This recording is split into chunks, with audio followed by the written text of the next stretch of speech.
Hi అండి. ఈరోజు మంచి మాట. ఇతరులను తొందరగా జడ్జి చేయరాదు. ఉదాహరణ ఏంటంటే, ఒకరోజు ఒక చిన్న పిల్లవాడు వాళ్ళ తండ్రితో కలిసి రైల్లో ప్రయాణిస్తున్నాడు.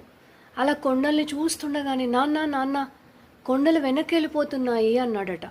ఆ పక్కనే ఉన్న ఒక అతను చూసి, ఏంటి బాబు, నీకేమన్నా మతిపోయిందా? కొండలు వెనక్కి వెళ్ళిపోవడం ఏంటి, రైలు ముందుకెళ్తుంది అన్నాడట.